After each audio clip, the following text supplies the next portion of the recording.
Shalom, selamat malam Bapak, Ibu, Saudara semua yang terkasih dalam Tuhan Yesus Kristus. Sampai jumpa pada malam hari ini, kita bersama-sama akan membahas tentang Prapaskah, yakni menghayati kebangkitan Yesus dengan judul Injil bagi segala makhluk. Di sini kami ditemani oleh Bu Irma, selamat malam. Pak Sigit, selamat malam. Bu Joni, selamat malam. Bu Marianto, selamat malam. Baik, saudara-saudara semua, sebelum kita mengawali pemahaman Alkitab ketiga ini, kita awali dengan doa dulu. Ya, mari kita berdoa.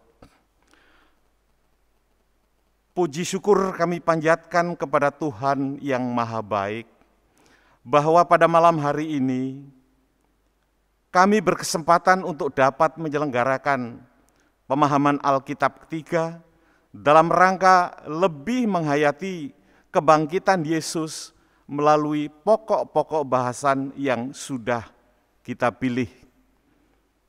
Kami berdoa kiranya Tuhan menuntun langkah kami, semua peserta diskusi PA ini, dan para pemirsa di rumah, agar diberi kekuatan, akal budi, dan pikiran yang terang dalam pembahasan dan pemahaman PA ini, sehingga bermanfaat bagi kami dan banyak orang, serta mempertebal iman kami. Bukalah mata hati dan pikiran kami agar senantiasa untuk dapat memperoleh hikmat dan kebijaksanaan dari Tuhan atas kegiatan ini. Hanya di dalam nama Tuhan Yesus Kristus sebagai juru selamat kami, doa ini kami panjatkan dan ucapkan syukur. Amin. Baik, Bapak Ibu Saudara sekalian, mari kita awali acara pemahaman Alkitab ketiga ini yang berjudul Injil bagi semua makhluk. Tadi di awal sudah kita mendengar lagu pujian yang berjudul Srengenge Nyunar. Ya, Srengenge nyunar kanthi mulya, angine midit kelawan rena. Manuke ngoceh ana ing wit-witan, kewane nyenggut ana ing pasuketan, kabeh padha muji Allah kang mulya. Kabeh padha muji Allah kang mulya. Lagu ini lagu dolanan yang pada masa kita kecil sekitar tahun 50-an akhir atau 60-an awal sangat sering diperdengarkan terutama untuk anak-anak sekolah. Lagu ini berisi tentang alam yang saat itu masih asri, lestari sekali kalau kita berada di desa.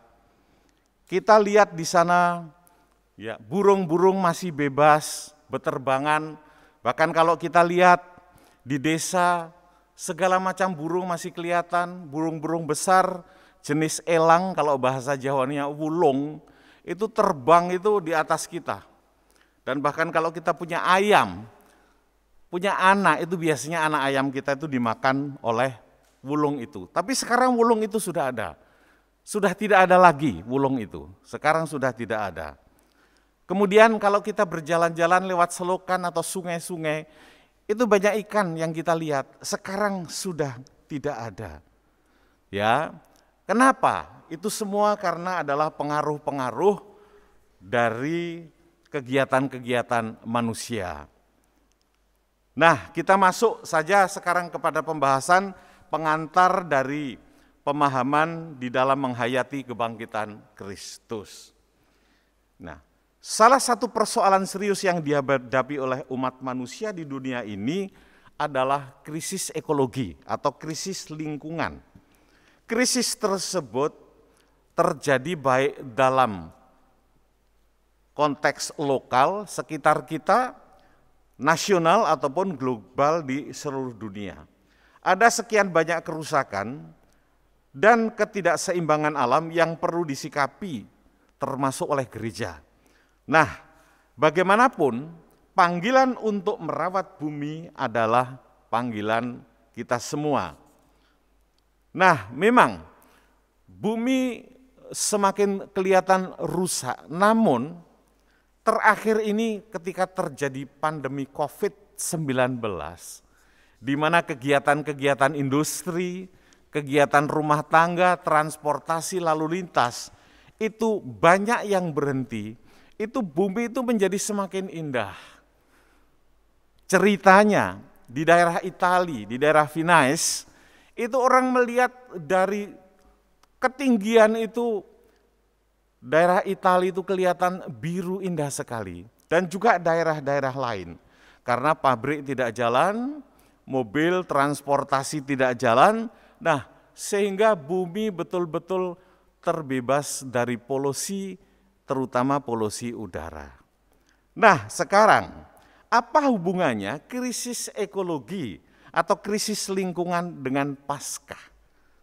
Memang menarik sekali bahwa berita Paskah tidak hanya berisi pesan untuk membangun kehidupan yang adil dalam hubungannya dengan sesama manusia. Berita Paskah juga berisi pesan untuk merawat alam semesta. PA kali ini kita akan mengajak untuk merenungkan perintah Tuhan Yesus ketika menampakkan diri kepada para murid-Nya. Beliau berkata begini, "Beritakanlah Injil kepada segala makhluk."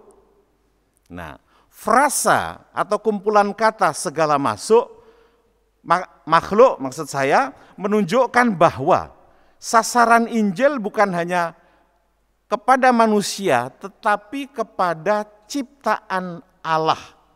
Dengan demikian sebagai manusia Paskah kita diajak untuk menghayati bahwa relasi kita dengan Allah dan alam semesta itu merupakan sesuatu yang tidak terpisahkan. Nah, di sini dikatakan bahwa Injil bagi segala makhluk. Ya.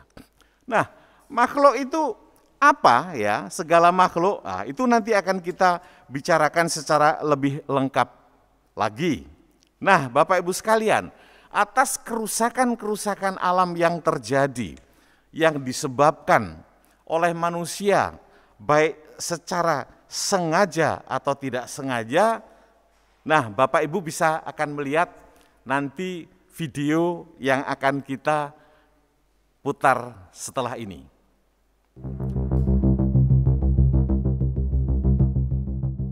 Plastik adalah bahan unik yang selalu kita gunakan dalam kehidupan sehari-hari. Dari minuman kemasan sampai komponen elektronik. Plastik adalah cara kita memindahkan makanan dan produk di seluruh dunia. Tapi, setelah digunakan selama puluhan tahun, bahan hebat ini telah menjadi salah satu ancaman terbesar planet bumi. Plastik tak hanya berdampak pada lingkungan, tetapi juga tubuh kita. Sekarang, kita perlu memutuskan untuk menggunakan plastik dengan lebih bijak atau melihat anak cucu kita tersiksa akibat kelalaian kita. Alasan yang membuat plastik ideal, yakni murah, dapat diandalkan, dan tahan lama, seharusnya menjadi keuntungan. Tapi, semua itulah yang menjadikan plastik ancaman bagi lingkungan kita. Setiap tahun, kita di Indonesia memproduksi lebih dari 5,6 juta metrik ton plastik baru. Itu setara dengan sekitar 40.000 populasi paus biru, hewan terbesar di dunia. Itu baru di Indonesia, belum di seluruh dunia. Hanya sebagian kecil plastik, kurang dari 10%-nya yang berhasil didaur ulang dan digunakan kembali. Bagaimana dengan sisanya? Itu semua berakhir di sini. Ini pemandangan TPA di pinggir kota Jakarta, tempat sampah plastik dari pusat kota dibuang. Masalahnya, perlu waktu ratusan tahun untuk mengurai plastik. Jadi, kita bisa menemukan sampah yang sudah ada sejak pertama kali kita menggunakan plastik. Menurut beberapa penelitian, jumlah plastik di TPA mencapai 6,4 miliar ton. Kapal kontainer besar ini bagaikan kota terapung. Tapi dibutuhkan 41.000 kapal macam ini untuk menyamai berat sampah plastik di seluruh dunia. Apa yang terjadi jika plastik tidak terbuang ke TPA? Banyak yang akhirnya terbuang ke sini. Ini adalah lokasi menyelam di Tulamben, di lepas pantai Bali. Atraksi populer di kalangan wisatawan yang sekarang menjadi seperti ini. Ikan-ikan berenang melewati lautan sampah. Yang menyedihkan, itu bukan bagian terburuknya. Ini adalah pulau sampah di Laut Karibia. Di Samudra Pasifik, pulau-pulau sampahnya lebih besar lagi. Kita mungkin tak melihatnya setiap hari, tapi pulau-pulau ini nyata. Semua plastik ini akhirnya terurai, tapi tidak akan hilang. Partikel-partikel plastik dimakan organisme terkecil di lautan. Kemudian, mereka dimakan oleh organisme yang lebih besar. Lalu, yang lebih besar lagi. Sampai akhirnya, plastik ada di ikan yang kita makan dan berakhir di perut kita.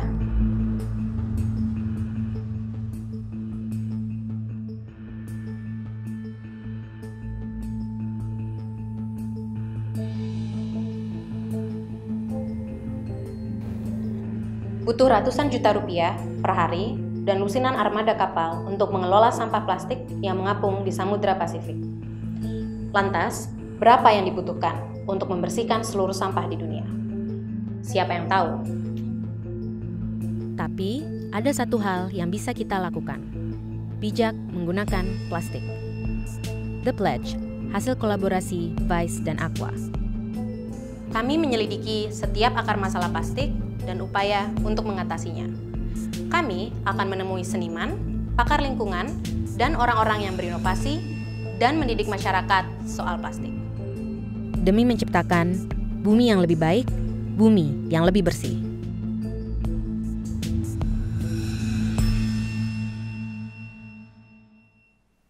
Baik, Bapak Ibu Saudara, kita tadi setelah menyaksikan tentang film atau video tentang polusi, kita akan melakukan pembahasan lebih lanjut. Nanti akan ada 5 langkah yang akan kita bahas.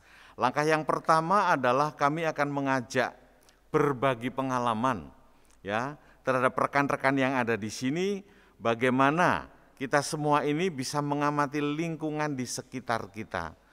Apakah kita bisa melihat contoh-contoh krisis ekologi yang ada berkaitan dengan kerusakan alam. Di sini ada misalnya kerusakan alam dengan adanya polusi air, polusi udara, polusi suara, sampah-sampah plastik, limbah, dan kerusakan lain. Saya ingin Bapak, Ibu, Saudara yang ada di sini untuk memberikan kesaksian tentang pengalaman-pengalaman yang dihadapi. Yang pertama adalah polusi air. Mari kita lihat, kita berbagi pengalaman. Polusi air, coba siapa yang akan menjelaskan polusi air yang terjadi? Silahkan, siapa? Saya, Pak. Oh, silahkan, Bu Joni, silahkan. Apa yang terjadi menurut Bu Joni dan kenapa ini terjadi tentang polusi air? Ya, terima kasih Pak untuk waktu yang diberikan. Kalau menurut pengalaman dan pengamatan kami pribadi, polusi air itu bisa terjadi di sungai, di laut, atau bahkan di sumur-sumur rumah tangga. Ya.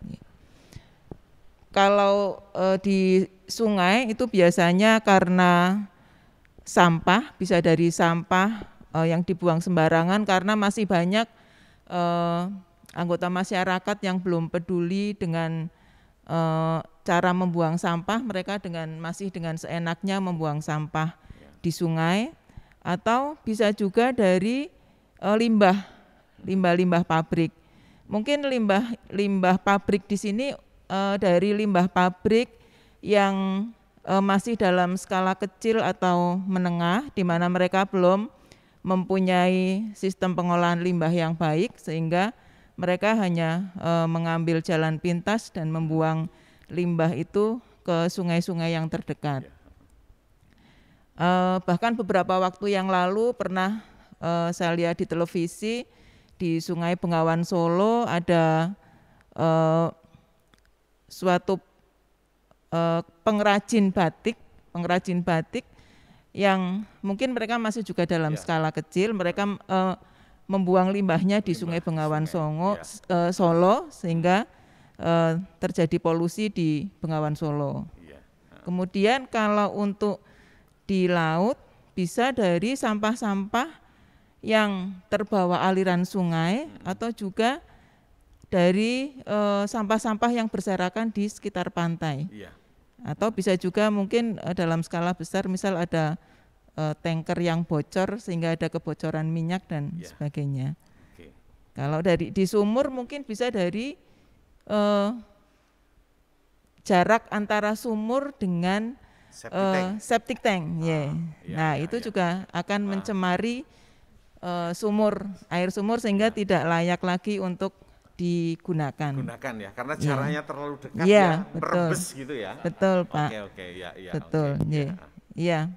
Demikian Pak menurut saya untuk polusi air. Terima kasih. Nah ini kerusakan terhadap polusi air, tapi kadang-kadang juga kalau air dalam arti air sungai dan sebagainya, kadang-kadang ada orang itu kadang-kadang menangkap ikan dengan cara ini dikasih apotas, dikasih endrin, itu juga itu. Nah, itu kan merusak juga lingkungan. Oke, baik. Itu tadi kita bicara polusi air ya, banyak sekali penyebabnya. Lah, nanti kita tinggal komitmen kita seperti apa. Kemudian udara pun juga terpolusi karena udara juga termasuk bagian dari ciptaan Tuhan. Coba siapa yang akan membahas polusi udara? Siapa? Silahkan. Oh, silahkan Bu Irma. Oke, silahkan. Ya. Terima kasih untuk waktunya. Menurut saya, menurut pengamatan saya, di sini polusi air sangat berkaitan erat dengan polusi udara, ya. Di saat orang membuang sampah sembarangan itu akan menimbulkan bau yang tidak sedap. Ya, dalam hal ini akan menyebabkan polusi udara. Juga seperti tadi dikatakan bahwa sampah-sampah yang berserakan yang menumpuk itu ya, menumpuk di TPA itu pun kalau tidak bisa diolah dengan baik juga akan mencemari lingkungan, di mana hal ini akan menimbulkan bau yang tidak sedap di sekitar perumahan-perumahan yang ada. Polusi udara ini juga bisa disebabkan karena asap perindustrian yang ada, juga bisa disebabkan karena asap kendaraan, ya, di mana kita lihat sekarang ini kalau di Semarang kendaraan sudah sangat banyak sekali, baik itu roda 2 maupun roda 4. Nah di situ sangat mencemari lingkungan kalau menurut saya. Demikian Pak, menurut saya polusi udara diantaranya itu tadi. Terima kasih. Oke, terima kasih Bu Irma. Jadi sudah menjelaskan polusi udara, penyebabnya macam-macam tadi itu ya. Oke, kita juga harus membahas juga polusi yang lain, yakni polusi suara ya. Polusi suara, coba siapa yang akan menjelaskan polusi suara? Siapa? Saya coba ya Pak ya. Oh silakan Bu Betty. Kalau polusi suara, mungkin kalau di sekitar kita masih perumahan biasa, kita tidak terlalu. Tapi jika di sekitar perumahan kita mungkin ada kawasan, nah itu yang mungkin agak mengganggu karena pabrik-pabrik itu biasanya mengeluarkan bunyi-bunyi yang dahsyat ya. Untuk ukuran telinga kita itu dahsyat. Sekali waktu mungkin ketika saya di rumah teman saya ada mengerjakan suatu pekerjaan ekoprint, kebetulan rumahnya itu ada di pinggir rel. Jadi ketika kita berdiskusi mau diapain ini kainnya, mau diapain gitu, ada kereta lewat, mau enggak mau kita harus diam karena ketika kita ngomong kalah dengan suara kereta. Ya, kalau mungkin bagi saya yang tidak terbiasa dengan kereta itu agak gimana gitu ya. Tapi teman saya ya santai-santai saja karena mungkin karena rumahnya dia berdampingan dengan rel, jadi ininya sudah terbiasa. Jadi tapi mungkin kalau misalnya ada suatu teknologi yang bisa untuk meredam bunyi itu seperti itu, sehingga tidak mengganggu manusia. Mungkin jawaban saya begitu ya, Bu Betty. Ya, terima kasih. Ya, memang nanti justru dari kita lihat komitmen kita seperti apa dan bagaimana mengurangi ya polusi-polusi yang terjadi. Nah, kita sekarang mungkin ada polusi terutama dari limbah-limbah, plastik dan lain sebagainya. Mungkin siapa yang akan menjelaskan? Ya, Pak Sigit. Pak Sigit, monggo silakan Pak Sigit ya. Terima kasih Pak Ardodo atas waktunya. Memang plastik ini yang sangat berbahaya ternyata, karena plastik itu sangat sulit untuk didaur ulang atau membusuk dan sebagainya. Lain tadi dengan yang telah diterangkan Bu Joni masalah air ya, air itu mungkin kena efek dari sampah-sampah yang organik, artinya yang bisa langsung merembes. Sekali kalau plastik ini sangat sulit untuk istilahnya membusuk atau bagaimana, sulit sekali. Dan kebetulan kita itu menggunakan sampah plastik menggunakan plastik maksud saya itu sudah lama sekali. Tapi memang itu sangat sulit untuk dilebur atau busuk itu sangat sulit sekali. Makanya sekarang di mal-mal pun untuk penggunaan plastik sangat dikurangi sekali. Karena efeknya ini juga jelek sekali. Bahkan di laut pun banyak sampah-sampah plastik yang mengakibatkan binatang-binatang laut banyak yang mati. Itu karena seperti itu. Jadi dia nggak tahu kalau itu dimakan, ternyata dicerna juga nggak bisa. Akhirnya binatang itu bisa mati sendiri. Itu karena sampah plastik itu.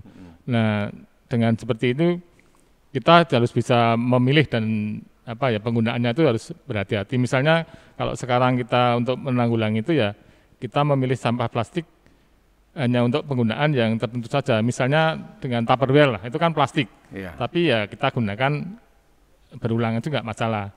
Makanya sekarang di Indomaret dan Alfamart itu tidak menyediakan plastik sekarang. Kita disuruh beli tas aja kalau belanja. Mungkin itu Pak yang bisa sedikit saya terangkan. Oke, baik, terima kasih Pak Sigit sudah membahas tentang limbah plastik. Dan kita masih ada juga kerusakan hutan yang lain ya.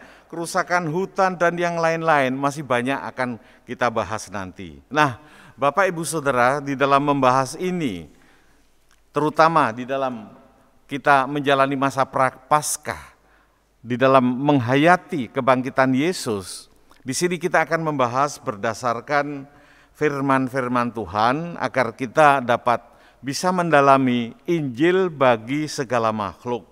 Di sini kita akan membaca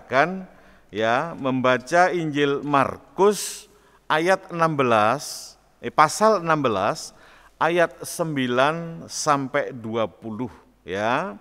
Jadi Injil Markus pasal 16 ayat 9 sampai 20. Nah, nanti bagaimana bunyi ayat-ayat yang ada di sini yang bisa kita sinkronkan dengan pemahaman Alkitab malam ini.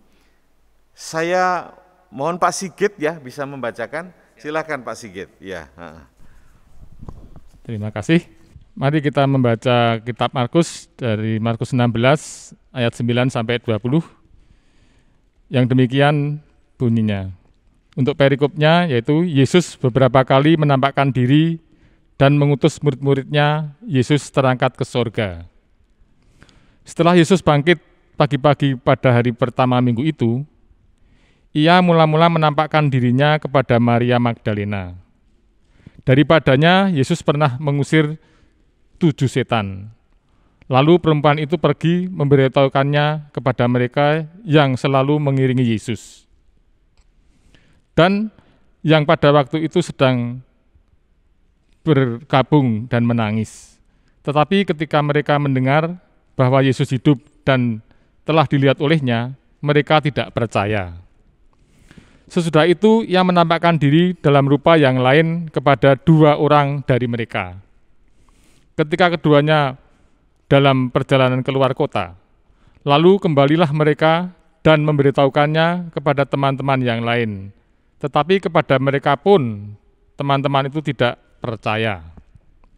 Akhirnya ia menampakkan diri kepada ke-11 orang itu ketika mereka sedang makan. Dan ia mencela ketidakpercayaan dan kedengkilan hati mereka. Oleh karena mereka tidak percaya kepada orang-orang yang telah melihat dia sesudah kebangkitannya. Lalu ia berkata kepada mereka, Pergilah ke seluruh dunia, beritakanlah Injil kepada segala makhluk. Siapa yang percaya dan dibaptis akan diselamatkan, tetapi siapa yang tidak percaya akan dihukum. Tanda-tanda ini akan menyertai orang-orang yang percaya. Mereka akan mengusir setan demi namaku. Mereka akan berbicara dalam bahasa-bahasa yang baru bagi mereka. Mereka akan memegang ular, dan sekalipun mereka minum racun maut, mereka tidak akan mendapat celaka. Mereka akan meletakkan tangannya atas orang sakit, dan orang itu akan sembuh. Sesudah Tuhan Yesus berbicara demikian kepada mereka, terangkatlah ia ke sorga, lalu duduk di sebelah kanan Allah. Mereka pun pergilah memberitakan Injil itu ke segala penjuru, dan Tuhan turut bekerja dan meneguhkan firman itu dengan tanda-tanda yang menyertainya. Demikian bunyi firman Tuhan. Terima kasih. Baik, Bapak Ibu Saudara, kita lihat tadi, dan dari bacaan itu kita akan melihat dari nats, terutama ayat 15, 16, dan 20. Ya. 15, lalu ia berkata kepada mereka, pergilah ke seluruh dunia, beritakanlah Injil kepada segala makhluk. Kepada segala makhluk, ya, beritakan. 16, siapa yang percaya dan dibaptis akan diselamatkan. Siapa yang percaya dan dibaptis akan diselamatkan, tetapi siapa yang tidak percaya akan dihukum. Yang ke-20, mereka pun pergilah memberitakan Injil ke segala penjuru, dan Tuhan turut bekerja dan meneguhkan firman itu dengan tanda-tanda yang menyertainya. Baik, Bapak Ibu sekalian, dari firman yang tadi sudah dibaca, ya, Markus 16, 9 sampai 20, mari kita ada pembahasan untuk itu, ya. Kita lihat, kita mengulas tentang Markus 16 sampai 20. Perikop ini, ya, kita baca, ya, berkisah tentang kebangkitan Yesus.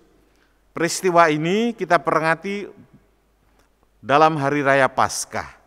Berita Paskah seringkali bagi kita hanya dipandang untuk manusia dan lebih terkhusus hanya untuk orang Kristen saja.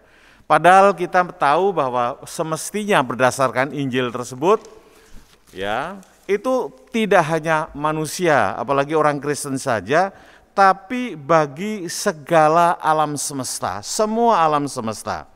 Injil Markus berkisah tentang Yesus yang 3 kali menampakkan dirinya.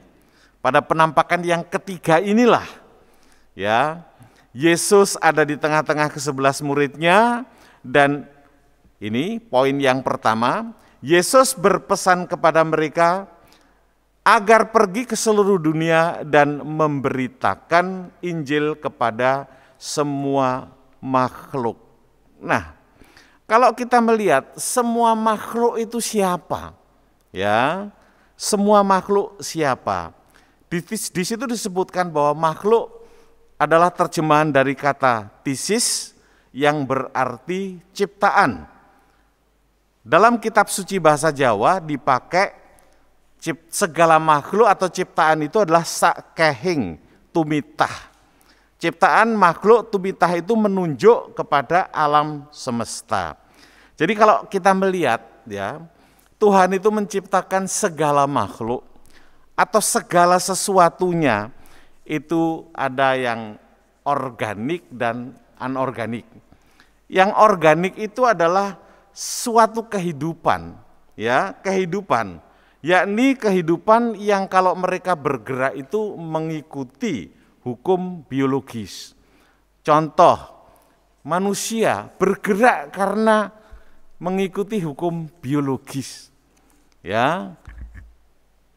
Organik itu seperti biasanya manusia, ikan, ayam, sapi, dan sebagainya. Mereka bergerak karena mengikuti hukum biologis. Misalnya, ikan bergerak karena dia tahu di depan ada makanan, mangsa yang akan dimakan. Ya. Demikian juga bukan hanya biologis, tapi juga biologis, psikologis dan sosiologis. Ya. Teman-teman media datang ke sini, multimedia, itu kenapa? Dari rumah bergerak ke sini karena ada kebutuhan sosiologis dan psikologis. Ya, karena mendapat tugas dari gereja untuk berekam datang ke sini, ya. Kemudian yang anorganik adalah apa? Memiliki sifat yang tidak bergerak sendiri, tetapi mengikuti hukum alam. Jadi ciptaan Tuhan yang kedua yang anorganik. Mereka bergerak karena mengikuti hukum alam. Apa itu contohnya? Air. Air itu dari tempat tinggi mengalir ke tempat yang rendah. Pergerakannya bukan maksudnya si air, tapi karena ada hukum alam, yakni hukum gravitasi. Nah, demikian juga misalnya ya, air itu kalau kena dingin itu pasti akan membeku jadi es. Tapi si air sendiri tidak punya keinginan untuk jadi es karena adanya hukum-hukum alam. Nah, ciptaan-ciptaan Tuhan ini ya, yang organik atau yang organik harus kita rawat. Kalau air dirawat, maka kehidupan organik yang ada di dalam air itu juga akan ikut terawat. Contoh air yang terpolusi, kehidupan dalam air, misalnya ikan juga tidak akan hidup, pasti kemudian akan mati. Nah, itu yang pertama ya. Jadi kita itu di situ dikatakan bahwa memberitakan bahwa Injil bagi segala makhluk.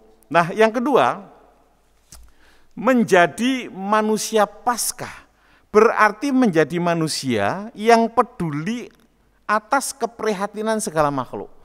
Kalau yang pertama tadi, kebangkitan Yesus atau kehadiran Yesus yang ketiga itu supaya kita memberitakan Injil ke seluruh dunia. Yang kedua adalah menjadi makhluk Paskah, berarti menjadi manusia yang peduli atas keprihatinan. Ya, jadi bukan hanya memberitakan tapi juga peduli atas keprihatinan segala makhluk. Nah, kepekaan ini ya atas kerusakan lingkungan yang ada, seperti misalnya plastik. Tadi sudah dibahas oleh Pak Sigit bahwa plastik itu luar biasa. Di sini ada salah satu contoh bahwa tiap hari pemakaian sedotan plastik di Indonesia itu 93,2 juta unit. Jadi plastik itu 93,2 unit, panjangnya segini. Kalau digandeng-gandeng 93,2 juta unit, itu sampai akan mendapatkan 117.449 km. Kita tahu bahwa kalau kita keliling bumi, itu 40.000 km. Jadi kalau 117.000 km berarti 3 kali keliling bumi. Bayangkan itu hanya ada di Indonesia saja, ya. Terus kemudian yang ketiga dari ayat dari Markus tadi itu, panggilan menjadi manusia Paskah adalah panggilan menjadi manusia yang memiliki kepekaan dimensi kosmis, ya, bahwa keadilan dan kebaikan tidak hanya diwujudkan bagi dan demi manusia, tetapi juga segenap ciptaan Allah. Yang terpenting di sini di poin ketiga, salah satu keadilan yang perlu diwujudkan terus-menerus adalah keadilan ekologi atau eco-justice. Apa itu eco-justice atau keadilan ekologi? Keadilan ekologi adalah relasi yang harmonis dengan semesta yang merupakan perwujudan keselamatan yang juga menjadi inti berita Paskah. Allah pun mengasihi kita melalui alam semesta di sekitar kita. Nah, mari kita lihat apa itu eco-justice atau keadilan ekologi. Yakni keharmonisan kita ya di dalam merawat alam semesta. Contoh seperti kita harus harmonis dengan lingkungan. Kalau kita itu ingin merawat air atau kita ingin merawat ikan, ya kita harus rawat dengan baik. Nah, keadilan ekologi atau keadilan lingkungan itu harus kita jaga dengan baik. Contoh begini, kenapa kalau disebut keadilan ekologi, kok manusia boleh makan sapi, boleh makan ikan, boleh makan kambing? Ya karena memang manusia diciptakan titahnya sebagai orang yang makan apa? Ya herbivora ya, omnivora ya. Karena mereka diciptakan itu, maka dia boleh. Loh, manusia kok nyembelih sapi? Kan tidak ada keadilan ekologi, ada. Tapi buatlah keharmonisan. Kalau kita memelihara ikan, ya peliharalah dengan baik. Kalau kita memelihara sapi, pelihara dengan baik. Dan pada waktu motong pun juga harus terjadi keadilan ekologi. Motong sapi, jadi jangan sapi ditarik sana sini seperti kalau kita lihat di kampung ya, kasihan sapinya itu ya, seperti itu. Ya, di luar negeri, di negara maju, orang kalau mau menyembelih babi, itu tidak seperti model di sini ditusuk sana, enggak. Dia dilewatkan sebuah alat terus melewati setrum, kesetrum cek, langsung pingsan, saat pingsan baru dipotong. Demikian juga motong ikan, nyembelih ikan. Kalau kita ikan dipukul-pukul, ya, ikan bunuh lele dikasih garam, ya, wah itu tidak terjadi eco justice itu, ya. Nah, gimana? Kalau orang itu ingin melakukan eco justice yang baik, ya kalau membunuh ikan seperti di luar negeri di restoran, ikat kerapu yang besar itu, ya, cara membunuhnya bagaimana? Ya, masih hidup, buatlah ya tempat dikasih es, katakanlah bejana gitu, bak kolam dikasih es. Terus ikan kerapu yang beratnya mungkin 30 kilo atau berapa itu, masukkan ke dalam air es yang dingin. Kasihlah es yang banyak, dia tidak akan berontak, dia akan diam aja, mungkin merasa dingin gitu ya. Tapi tahu-tahu enggak sadar, setelah enggak sadar baru dimasak. Ya memang ini repot, tapi itulah bagian dari eco justice ya.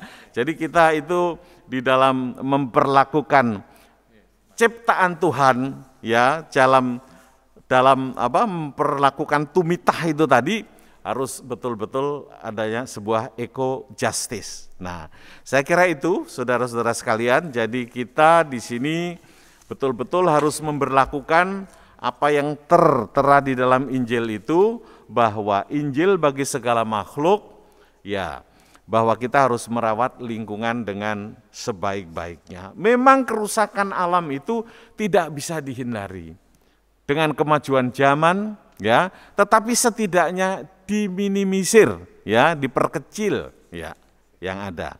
Oke, baik. Tadi kita sudah banyak membahas tentang polusi-polusi sampah, polusi plastik, polusi udara, polusi air, macam-macam. Nah, sekarang kita mari berbagi komitmen, ya. Mari kita berbagi komitmen. Caranya adalah ya di sini kita setiap orang yang tadi sudah memberikan pemahaman tentang polusi-polusi tersebut membuat komitmen. Apa komitmen dan upaya yang akan kita kerjakan di dalam rangka merawat alam semesta, baik tataran pribadi, keluarga, atau gereja. Coba saya langsung aja, satu persatu dari Bu Irma. Komitmen Bu Irma apa, Bu? Apakah secara pribadi, keluarga, ataupun gereja di dalam menangani polusi yang tadi Ibu pernah sebutkan? Silakan, Bu. Ya, terima kasih Pak Ardoyo. Di sini komitmen saya secara pribadi, saya akan melakukan satu hal di sini tentang plastik itu ya Pak. Di sini saya akan meminimalkan pemakaian plastik dalam hal ini minuman, untuk minuman mineral itu saya memakai botol sendiri di sini. Ya. Terima kasih Pak Ardoyo. Oke, baik. Kemudian silakan Bu Betty, silakan. Komitmen apa untuk Bu Betty sendiri atau keluarga atau gereja atas apa yang tadi pernah kita bahas ini? Silakan Bu. Komitmen saya berusaha sedemikian rupa supaya menjaga alam itu dengan yang saya punyai sebaik-baiknya. Memakai botol sendiri, pakai sedotan yang bisa diulang, kemudian berusaha untuk menciptakan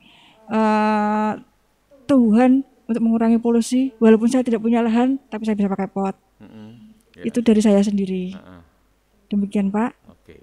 Baik, terima kasih Bu Betty. Bu Joni, mungkin apa yang akan dilakukan, komitmen apa agar kita bisa mengurangi, meminimalisir terjadinya polusi yang tadi sudah pernah kita bahas itu tadi. Silahkan Bu. Iya, terima kasih Pak. Sesuai dengan tadi yang sudah saya jelaskan tentang polusi air ya Pak. Komitmen saya secara pribadi atau mungkin juga di sekeliling sebagai keluarga untuk tidak membuang sampah sembarangan, terutama di sungai atau di aliran-aliran air.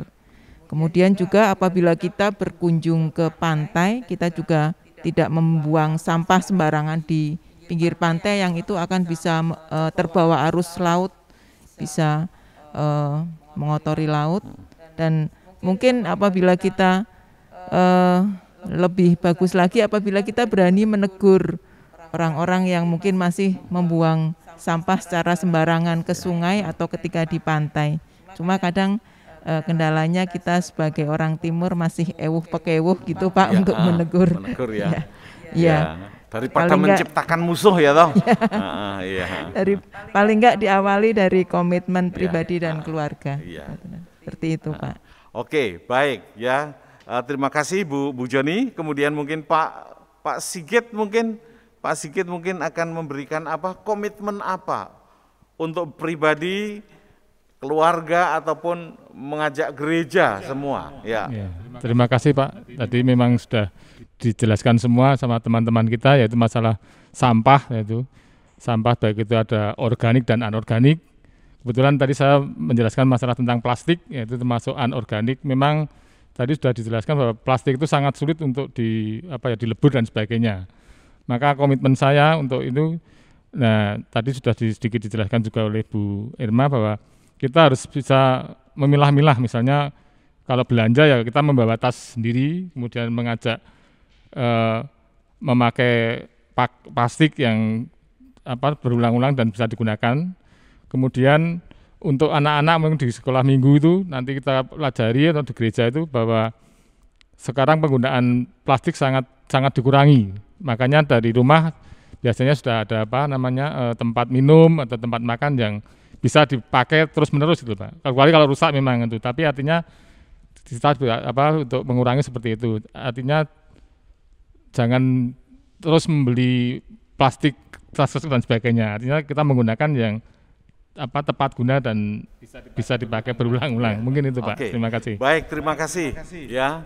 Jadi Bapak Ibu Saudara, tadi sudah ada komitmen-komitmen yang mungkin bisa kita tambah karena komitmen untuk diri sendiri, karena diri sendiri adalah terbatas. Kita bisa mengimbau keluarga kita untuk lebih untuk mengurangi polusi yang terjadi, lebih luas lagi mengajak gereja, lebih luas lagi mengajak masyarakat luas ya.